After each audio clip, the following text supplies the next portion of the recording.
about really how we can give some more agents more perspective, because I think perspective is huge in this business.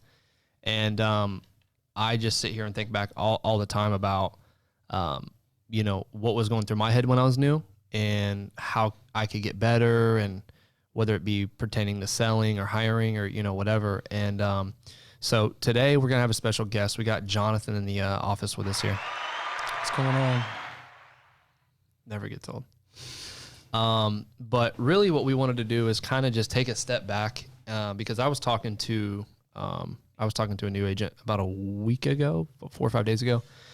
And he's like, man, he's like, how do you know all this stuff? Blah, blah, blah. And it's funny because I make the joke all the time. Like when agents call me inside the house, they're like, hey, what product do I write? I'm like, I don't know. Hold on. Let me check my underwriting guide. You know, like I don't memorize it either, but I just know where to find it. And, but it got me thinking, and I was like, I didn't know all this stuff from day one, you know? And I think people get overwhelmed in this business, and we just try to keep it as simple as possible, you know? But I think the biggest thing is people get overwhelmed. They make it harder than it really is. And people focus on what they can't control. So really just wanted to get you on today, because we've been together pretty much since day one. We've been doing this. I mean, there were some points where you're doing some other things or whatever, but I don't really know of a better person to get on and talk about that other than you, because when people are like, well, I just can't do it, I'm so sidetracked, I'm like, you need to talk to this guy, because he figured out how to like keep it, you know, on the track. So how you doing, man? I'm doing good. Good. Glad to be here. Good. Glad you are here. So we started, when did we start? 2015? Yeah, we're at the end of 2015. Yeah, end of 2015. And you were doing, what were you doing at the time? Pool cleaning? Yeah, doing cleaning pools. Got it. That was interesting. Yeah. So you got licensed, we were selling, and then you did that for a couple years. And then basically we kind of we transitioned into, you would still sell, but you really mainly help us in the hiring department and help get agents going, just because you're really good at it. Right. Give them a little bit of background, just kind of, you know, where you're from. I know we grew up together. We know that, but a lot of people that don't. And then kind of like what got you in the business. Right. So my name is Jonathan. I live down here in Orlando. Work out of the Lake Mary office. Come from Destin, Florida. Me and Jerrod went to high school together.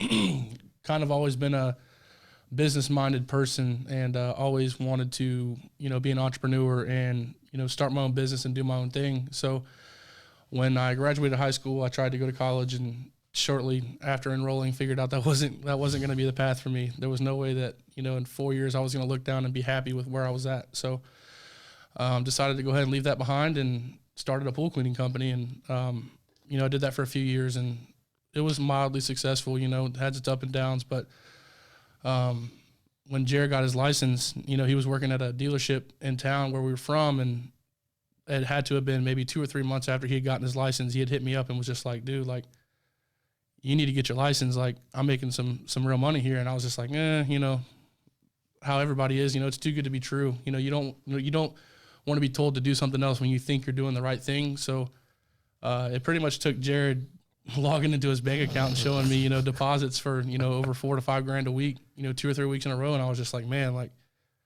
is that legal? Yeah. Like, one, is that legal? And two, like, that could change my whole life, you know? So that was what got me into the business, was definitely seeing the earning potential for sure.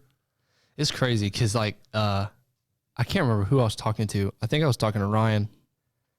I think we were at a meeting somewhere, but I was like, man, 'cause when I went back to home to visit, I drove by that office, you know, and it's obviously not an insurance office anymore, but it like brought back memories. I was like, man, like that's crazy. Because people come to this office now and they're like, wow, like this is amazing. And this place is like insane. Like I love it. This place is nice.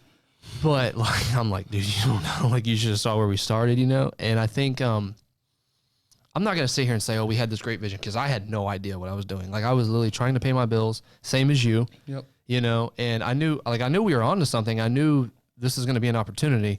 I didn't know how we were going to get there. I don't know. I just believed in Brent, Ryan, Sean, and I just saw the path, I so to speak, like how we can make money.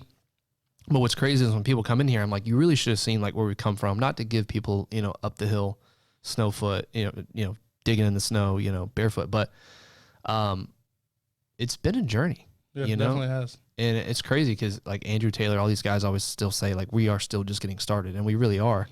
But just to see kind of, you know, what things have turned into, how fast FFL's growing, you know, I tell people all the time, it's like, man, sometimes I feel like I have been doing this 20 years, you know, just because, you know, we meet so many new people, and it just, I think, you know, we try to get as much done as we can every day, but it's crazy because it's only been, I got licensed in 15, so right at almost 5 years. Yeah, right at. You know, so let's talk about, because we have a lot of new agents going right now. Lots. Because, I mean, you're an absolute animal on the hiring side, good at talking to people. And I think a lot of people get intimidated not only when they start, they're trying to figure out the selling side. And I know one thing I wasn't that good at is hiring and going, because I thought I had to get everything figured out. Right. So what are some things you're seeing kind of on the hiring? Like whenever we're bringing new people into the company, what are some things you think that are helping getting people going and getting them actually out in the field, like writing business and being successful? Well, number one, I would say is getting the agents vested, whether it's coming to an office, you know, holding them accountable to being here on Mondays and Thursdays. But I would say the number one thing is getting them into the CRM and getting them to purchase leads. Yeah. You know, if it's $3 leads, you know, it's something that they put in that was their money. It was, you know, their sweat equity. So now, you know, they want a return. Now they put something in, now they want something back. So that's the number one thing I try to do is once you get your numbers back from the carriers, let's get in the CRM and get you some leads. Let's get you on the phone as quick as possible. Because as soon as we get you on the phone and as soon as you get your first appointment, you're going to be like, oh, that was pretty easy. Then we're going to do it again and again and again. Yeah. And then, you know, I think for new agents to just see, you know, the process of work, getting leads, dialing the phone, and then running appointments, like for them to see that within the first 2 or 3 days after they get their producer numbers, like is super, super important. Yeah. You know, getting them going, and you know they're worried about downloading quote tools and product, and they got all this stuff they're like worried about, and like I just really, really try to hone down on like, look, Yeah. it's a lot, Right.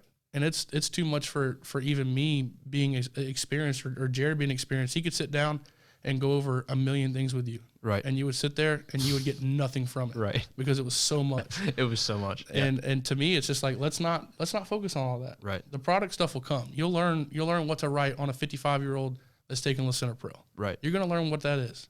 Let's not focus on that though. 80% is gonna be the phones. 10%'s in home, 10%'s product. Yeah. Let's work on the phone. You get on the phone and we'll see enough people to make you money. It was so funny. We were we had a new guy in here the other day, and he comes in, he's got leads, and he's like, hey, what do I write this guy? I was like, dude, book the appointment first. Like, let's like make sure he knows, you know, you're coming first. But what's crazy to me is like what you're saying is so spot on, because people, yes, they try to put, you know, the cart before the horse or whatever, but I'm like, if you know that you need to learn that stuff, and you know like where you're at, like, okay, I do need to eventually learn that, you'll do fine.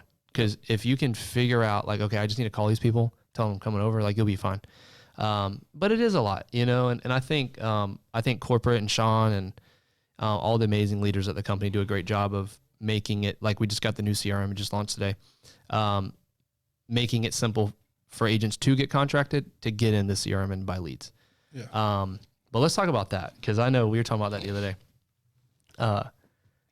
We had a CRM when we started, but it wasn't like what we have now. No, nothing close. You know, and I was talking to someone in my office earlier, and we were looking in the CRM, and people are like buying a bunch of leads.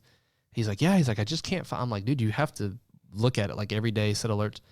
He's like, man, an hour and a half. I was like, dude, I travel 2 hours still to go run business sometimes. And he's like, 2 hours. I'm like, yeah. I was like, dude, I used to drive 5 when I started, because we had direct mail leads. Like we didn't have anything else. Let's talk about that for a second. Yeah. Because I remember we've gone to Louisiana, we've ran business, we've sold, we've gotten on a plane and gone to freaking Dallas when we lived in Ohio. I forgot about that one. Yeah, went to Ohio. That's a huge deal. Yeah. Like you can literally log into a CRM, which doesn't cost anything, by the way, right? Log into a CRM, look at a heat map with hundreds of thousands, not thousands or tens of thousands, hundreds of thousands of leads, and buy them, and they're in your CRM, instantly. Yep. And then you call them. You know what I mean? Like, it's pretty insane. What do you feel like, because all we had was direct mail when we started, right? Yeah. What do you feel like, because obviously we have agents now that have been with us for a little while and they've seen that kind of transition. But what do you think as far as like looking into the CRM? What do you feel like on top of that is also going to help like where FFL is going? Where do you feel like that's really going to help our agents now? So for like new agents that are getting started, first time getting to the CRM and they see that heat map, it's like, whoa, like there's leads everywhere. There's not just leads in my back door. And, the next question usually is can I sell in Alabama? If I have a cousin in Alabama, if I want to go up there, could I sell there? Right. And it's like, yes, you can go anywhere you want. And that's really the coolest thing about it. And, we were at the training in Miami this last week and, I heard Gage said it a whole bunch of times. Like the true meaning of entrepreneurship is financial freedom. Yeah. And having freedom with your time. And, he does a great job. He's taken several travel trips where he wrote 17, 18 grand over a 3 to 4 day time period because he's not confused. Yeah. He's like, okay, I live in Miami or South Florida, wherever he's at. There's no leads here. I just pulled this map up and it's really, really red over there in Louisiana. Yeah. So I'm going to click where it's really real red, yeah. Order a bunch of leads and just go over there and make a mess of it. And I mean, he's been with the company for what, less than 6 months. 6 months. Yeah. Yeah. And I mean, he's killing it. They said he's already put over 150 grand in his bank account. Yeah. I mean, that's just somebody that's not confused. That's not someone that's looking at the CRM saying, oh, well, there's some red, but it's not anywhere near me. Or, there's some leads, but, I'm going to have to drive 2 hours. It's, oh, there's the leads. I'm going to buy them and I'm going to go get them and I'm going to go get it. Yeah. So I think that, making sure that, agents know what's available. Also, knowing that they can take those travel trips and have a lot of success where everybody gets so used to just being right here or working right in their back door. Or I've never even left this city before. What do you mean you want me to drive an hour and a half down the road? Right. It's like, yeah, like you want an opportunity. You want to make more money. You want financial freedom for your family. But what are you willing to give up? Can you get up at 7 o'clock to be at that appointment at 8:30? Yep. Like, that's the conversations I'm having with these agents. When I talk to them on the phone and we hire them the first time and it gets going, it's like, okay, all that stuff's good and great. You can get on the computer and you can log into a CRM, but like now let's see what the work ethic's going to do. Right. How bad do you really want it? Yeah. Because, at the end of the day, these leads, you're the agent that ended up with that lead. You have to work it. You don't just say, well, these leads come in and then, they go to an agent like Jerrod where it's going to for surely get worked. It's like those are real people on the other side. They put in a request. They need life insurance. So, just because the lead goes to an agent like Jerrod, it's for sure going to get worked. That lead should be treated the same, when you're a new agent. Oh, yeah. And I always want to make sure that that's clear with them. It's like, you need to work these leads. You need to call them. You need to go see them. If they don't answer the phone, go knock on their door. Yep. Because it was a real request for help. What's crazy is, like, just sitting here thinking about that is, especially as a top producer, you have a bunch of leads coming in, things, and I try to put things on my phone and do as best I can, but you're not going to be able to just follow up on every single lead like you want. So I try to tell all these guys, I'm like, look, like, get these leads because someone might have got that lead like Gage and went to a travel trip and then never rescheduled him because he couldn't. Right. He's just too busy seeing other families. And you walk in, they go, yeah, some guy called me, super nice. But my dog had brain surgery or something like that, and I couldn't make the appointment. But yeah, I'll do this one right here for $250 a month. Exactly. It's just we're trying to like implement that in. But no, I think it's huge because when we were getting started, we didn't even know what we were doing. And they're like, hey, we have leads in Louisiana or Mississippi, and same thing. I'm like, I've never even left the state before. I left like to go to a vacation one time with my mom when I was like 12. But other than that, I've never left the state. And they're like, well, great, you're going to leave the state now and you're going to go and do insurance. I was like, so not only am I going to leave the state, I don't know what I'm doing. I don't know where I'm going. I don't know anybody there. And I really don't know how to sell insurance, Yeah. But it was cool because it got me uncomfortable. And we took some trips and went down there and helped families. But it really showed me that even when we were just working direct mail, we didn't have the CRM, that it's capable if you really want to make it happen, And but no, I think that's spot on, dude. And going back to the agents is when we're hiring a good amount of agents right now, we got a lot of momentum. But I think going back to when I first started, I was looking for that well-seasoned, like perfect agent that just knew, like I could hire him, contract him, and like not have to talk to him. Yeah. The non-existent agent. The non-existent agent. Yeah. Well, they're out there. They just don't sell, you know? And like I wanted that older guy to call me and go, I've been selling insurance for 30 years. I know what I'm doing. All you got to do is give me this and I'll write 20 grand a month. Like I wanted that guy, you know? And now when someone calls us and they're like, hey, I'm great. The best guy you'll ever have. I just need this comp person, which we have the highest comp. We're not scared to get the comp away, but you know, I just need this. I'm going to be your best guy. I'm like, whoa. Yeah. Pump the brakes. Like, what? Why are you leaving the other company? Like, I start, you know, it's like, well, hold on a second. But before, we'd have been like, we got to get him contracted. Like, right, we need his writing numbers yesterday. You know, it's just different now, because I always try to figure that out. Like, why are you leaving the other company? And Sean says it so well. Is like, if you have something going on in another company and you're leaving and you're coming here for this, like, well, they don't train me. That's different. Right. But if they go, the leads suck. Well, guess what? The leads are going to suck here too. So it's a lead. They want life insurance. They fill out, put their name. Like, what more could you ask for? Like, they're not going to. The deal's not going to write itself up. Right. So I think that's spot on, because people that I think understand that light gauge, that are like, hey, I need to go to work. I just need names and numbers to call, is huge. Man,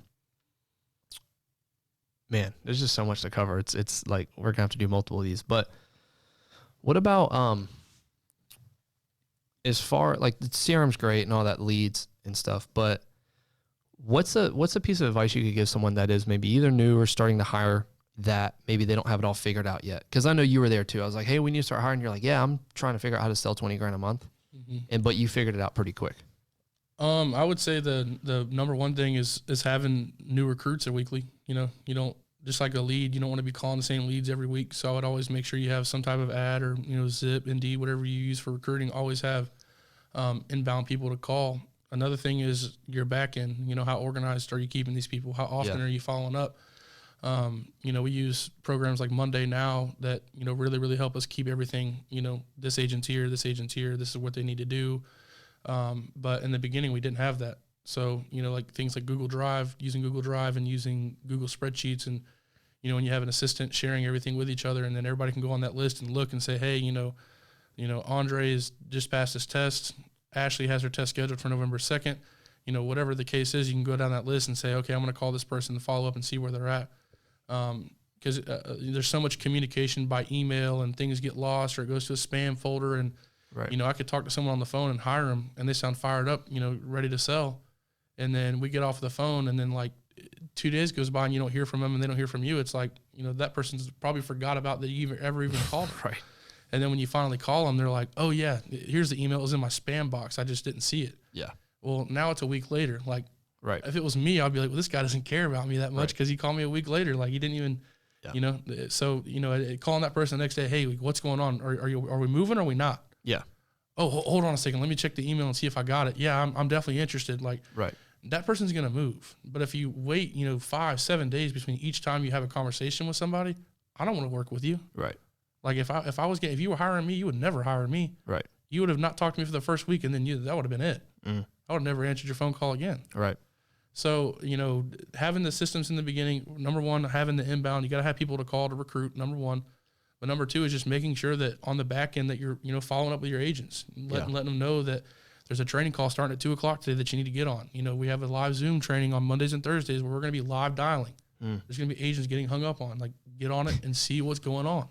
I love how it's like agents getting hung up on, because that's the point I touch on too. I'm like, yeah, like, tune in and watch me get hung up on, you know, because people, they're like, well, you know, Dan doesn't get hung up on. Like, agents come, like, Dan probably gets hung up on more than anybody here in the office, or anybody dialing, you know, because he's calling more people.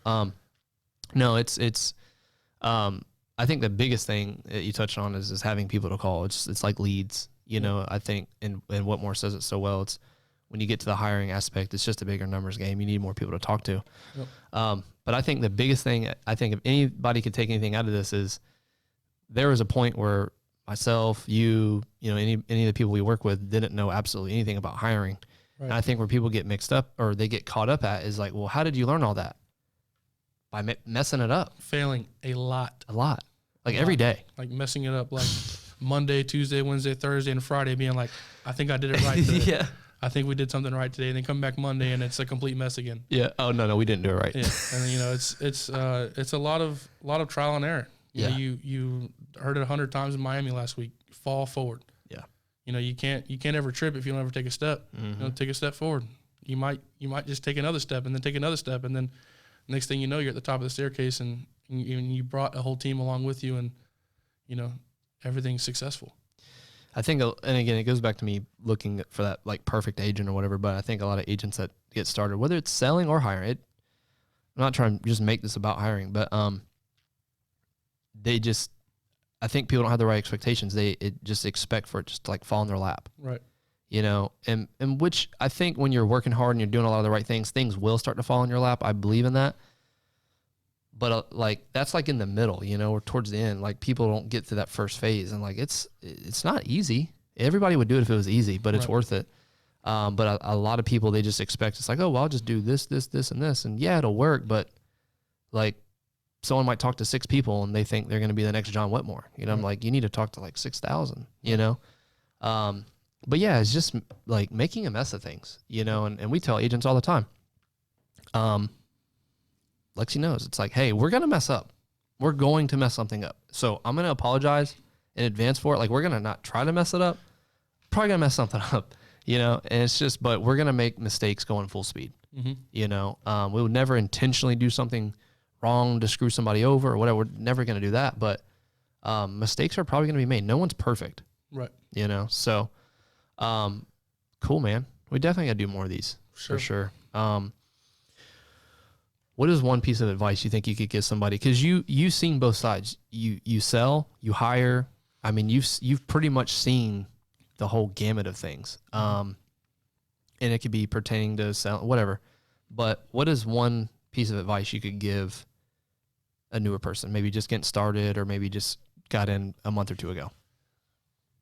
I mean, for someone that's brand new, it would just be leads. You know, work on your leads and on your phone script. Don't be afraid to call your upline or you know, take a video of yourself going over your phone script, or video yourself dialing and send it to your upline and say, hey, this is where I'm at. You know, what do I need to do to book more appointments? How do I fix my phone script? You know, it's great to get plugged in and do all the trainings and do everything. But like Mike Gillum had said, you know, you sit through a sales training and, you know, there's 100 things that you learn. You may have taken notes and you got 100 bullet points. Like, focus on 2 or 3 of them. Right. And make those 2 or 3 things really, really, really good, and then let's move on. Yeah. So don't think of that, you know, as a new agent coming in, even 2 months in, that you need the product, all 100% of product knowledge. I need to know everything. I need to know all the carriers. I need to know how, you know, I need to know everything about everything before I'm going to move. It's like, no. Let's book your first appointment. Let's just get some leads. Let's get on the phone, and then let's kind of fail forward. Yeah. You're going to make a mistake. That's fine. That's what you're here to do. Right. But you're going to get better. Yeah. Every time. It's not going to happen again. Yeah. So I think that's really the most important thing, is being new and just not thinking too hard, not overthinking it. It's leads, the phone, and getting the home and smile and make them like it. Yeah. That's it. As simple as it is, it's really it in a nutshell. Were you scared to ask for help in the beginning? Yeah, I would say so. I mean, if I was in the office, I wouldn't be afraid to, you know, raise my hand and ask a question, but I was never, you know, the type to call out. Right. Like, you know, Tuesday morning, I just got out of my first appointment and I don't know why I closed it. So like, I'm not going to call anybody. Yeah. Just because I'm afraid to reach out. Like in the beginning, that was tough because you're kind of like facing a loss, you know, straight on. It's just like, I'm going to call my upline and tell them that I failed. Yeah. But it's weird.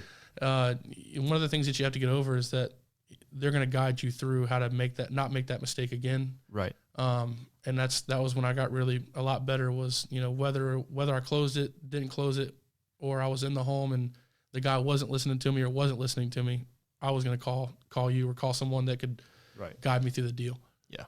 So that was really it. Awesome, man. Well, I appreciate you getting on, dude. Yeah, I really do. I know you're busy and you're talking to a lot of people, and we got a lot of good stuff going on. You know, but I hope you guys are getting something out of this. Like I said, in our other videos, we're going to be trying to put out as many of these as possible. So hopefully, you know, you guys took something out of this and taking notes, and definitely going to do another one of these soon. So appreciate you guys getting on. Later, guys.